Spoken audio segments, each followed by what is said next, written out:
Well,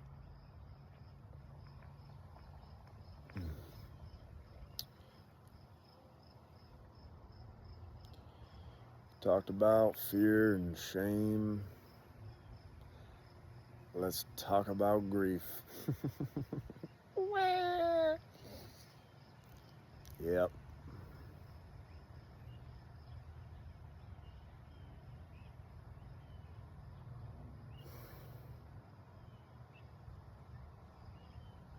Grief, loss,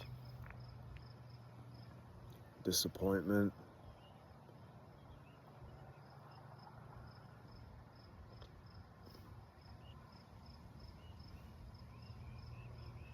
Sadness, feeling like you can't fulfill your desires. And there's a gap between who you want to be and who you currently are.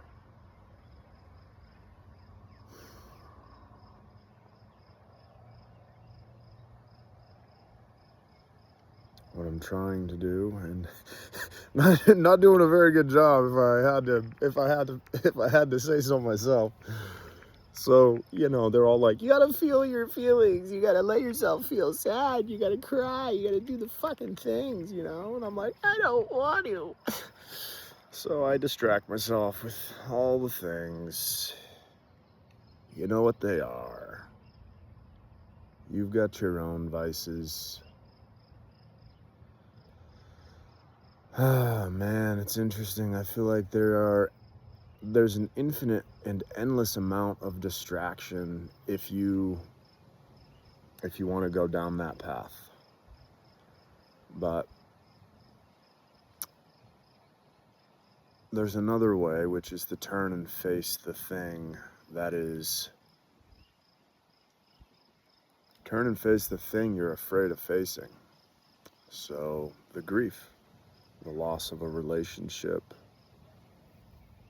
the feeling like you can't fulfill the things in your life that you wish you could,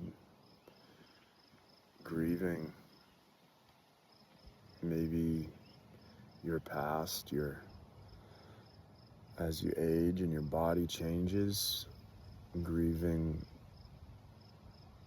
things that you might regret.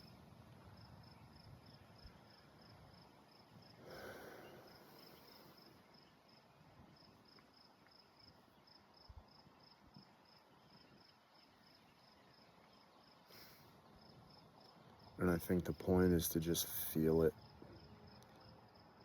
and not run from it.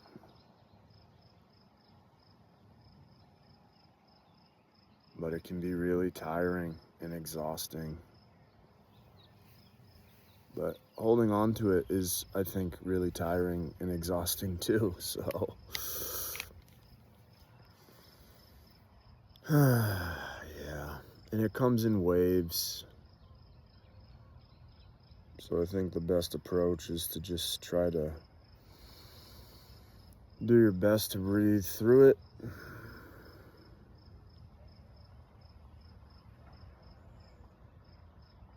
Let yourself, have the breakdown and cry and yell and punch your pillow. And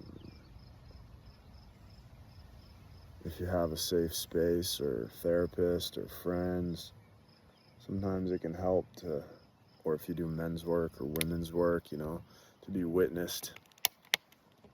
To share your struggle with others can sometimes be beneficial, but I would suggest make sure you have a trustworthy person or group that you feel like you can really trust and be vulnerable with. What I've found is usually when I find someone I can trust and be vulnerable with, they usually have had similar experiences. And just knowing that I'm not alone and other people have experienced what I'm currently experiencing gives me a little bit of hope that, there's light at the end of the tunnel. Grief doesn't last forever. unless you keep stuffing it down there because you're afraid of feeling it. And then you get other issues that come up. But I think once you turn and face it, there's kind of a sense of relief. It's like if you can accept and surrender and just let yourself feel it. I did an ayahuasca retreat like 3 years ago, and one of the things I remember experiencing was crying and feeling like so much grief and sadness and the fear of, losing my parents, and then losing a romantic relationship that was pretty fresh, and just feeling all that grief and sadness and letting go, because it's like I'm not in control, and allowing myself to just let go and cry. And then I had this thought come through. It said, can you accept what is? And as soon as that thought came through, I stopped crying, and I could witness myself in the suffering. I could witness myself feeling those feelings, but I wasn't as affected by them, because I was like, okay, I'm feeling a lot of grief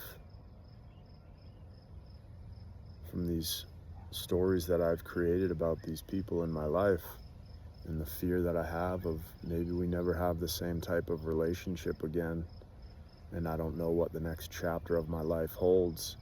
So to let go of the past is scary and hard. Because one of the things I was reading about today was narrative identity and continuity, because our life is made up of moments. So the continuity that we experience is our sense of narrative identity. It's like we remember our past, we remember our experiences, and those things shape us. And the people that we encounter in our lives who witness us, they hold pieces of us. And to be witnessed by somebody over the course of maybe, 6 years, a decade, a lifetime, and to lose them feels like you're losing a huge part of yourself, and someone who knew you and witnessed you through your growth and ups and downs. So I think that's why it's really hard to grieve a long-term relationship, or to grieve the loss of a really close friend, family member, because we love them. And it feels like losing someone who knew you is like losing a piece of yourself.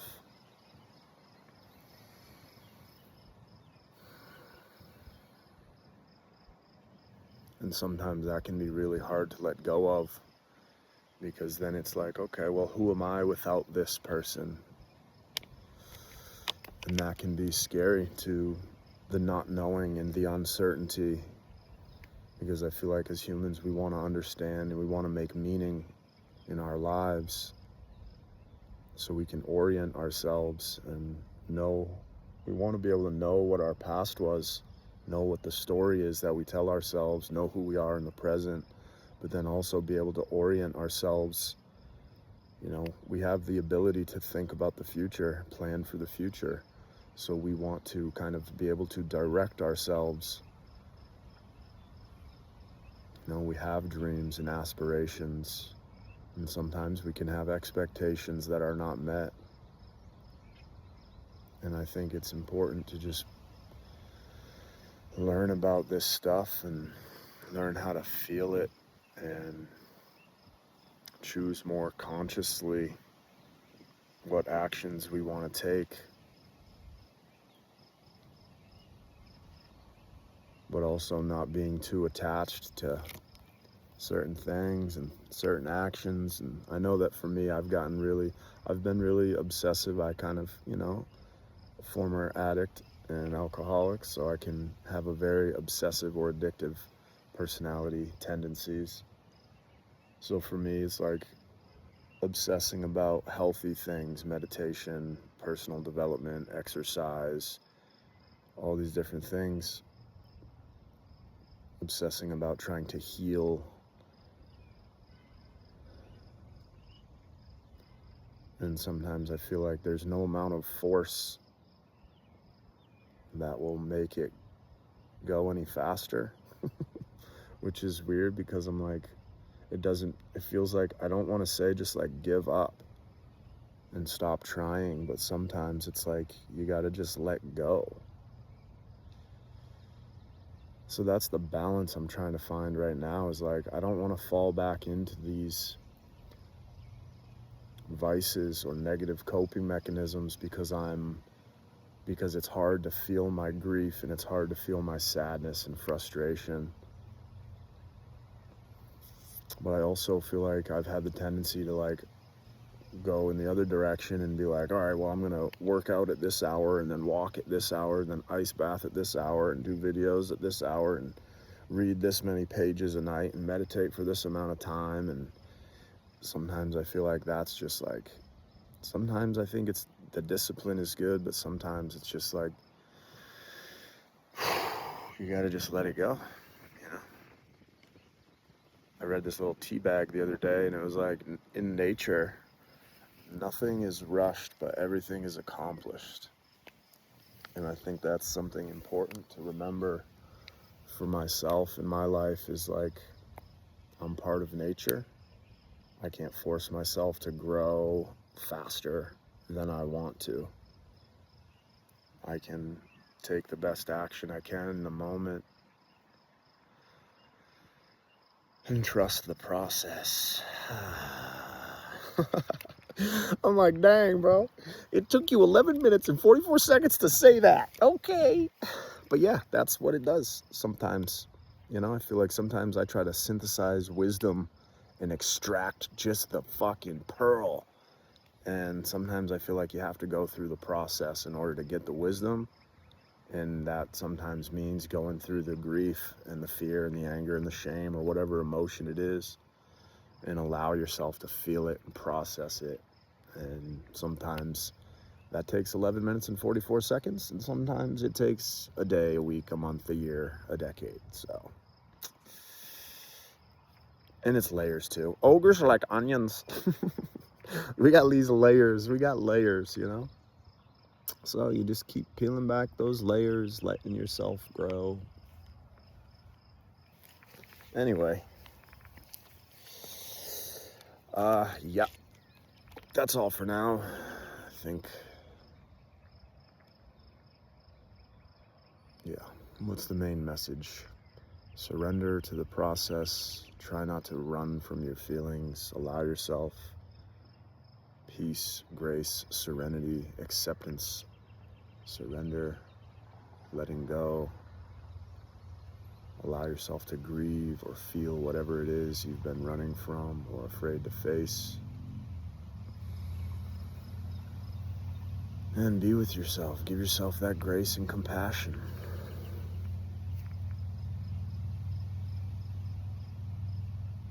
Life is a journey, so good luck.